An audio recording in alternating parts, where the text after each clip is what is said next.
Bonjour chers Ivoiriens, bonjour chers Ivoiriens, bonjour à toute la Côte d'Ivoire. Chers frères, la Côte d'Ivoire vit une situation difficile. Et si on y prend garde, cette situation risque de nous conduire dans une crise en 2020. La situation, c'est laquelle? C'est que l'éthique et la morale ont disparu de la politique ivoirienne. La valeur humaine, les valeurs de la société, on s'en moque. La société ivoirienne est malade. Et elle est malade principalement parce que ceux qui dirigent la Côte d'Ivoire font un effort pour piétiner les valeurs de la société.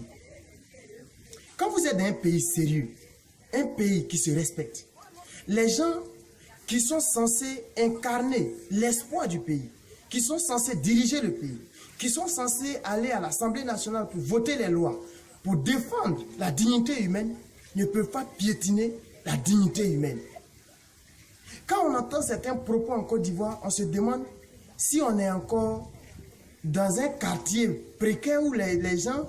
Non, je ne vais même pas dire ça parce que ça serait insulter les gens. Mais parce que ce qu'on a entendu, aucune personne qui est censée ne peut tenir ces gens de propos. Mais c'est ahurissant. Nous les jeunes, qu'est-ce qu'on retient? Nous qui sommes derrière, qu'est-ce qu'on retient? Il faut faire attention. Il faut faire attention. Mais le danger qu'on court, c'est quoi? Quand les gens tiennent ces propos, c'est qu'on est en train, tout doucement, d'aller vers une société profondément divisée. Parce que c'est la haine qu'on propage. Parce que c'est la division qu'on propage. Mais parce que c'est les graines d'une nouvelle crise qu'on est en train de planter. Et il faut faire attention. Nous avons l'impression que les gens s'amusent avec la conscience du peuple, s'amusent avec la guerre. Ils aiment instrumentaliser les discours pour attirer le peuple. Non, ça ne doit plus continuer, chers frères et sœurs. Chères autorités, arrêtez un peu. Vous avez fait ça, il y a eu 3000 morts. Non, plus que ça. Puisque déjà, les morts ont commencé bien avant 2010. On n'a pas tiré les leçons. On continue ces violences.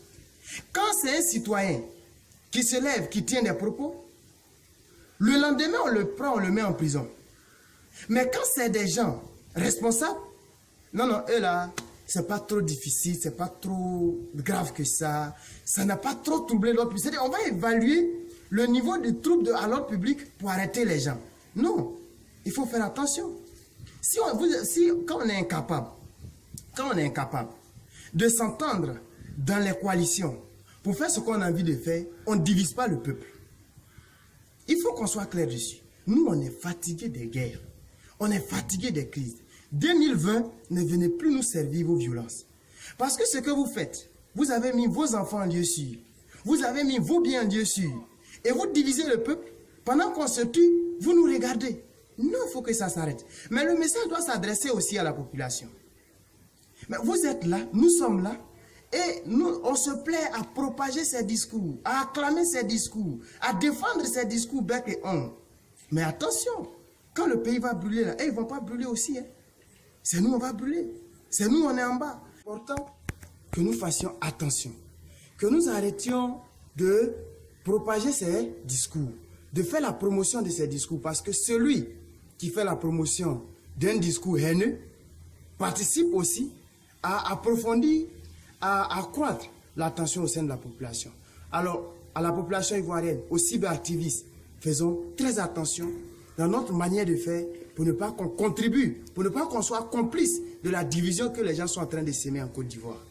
Nous comptons sur vous, parce que nous aimons tous la Côte d'Ivoire, nous devons mettre au cœur de nos actions l'intérêt de ce pays. Nous devons nous poser la question chaque jour, quel héritage nous allons laisser aux générations à venir? Quelle Côte d'Ivoire nous allons laisser après 2020? Parce qu'après 2020, le pays va continuer. Mais on ne doit pas continuer dans le sang, dans la division et dans la haine. Portez-vous bien, c'était le message de Désir des pays d'avenir et la Ligue panafricaine pour l'éveil des consciences. À mardi prochain. Élection, c'est là.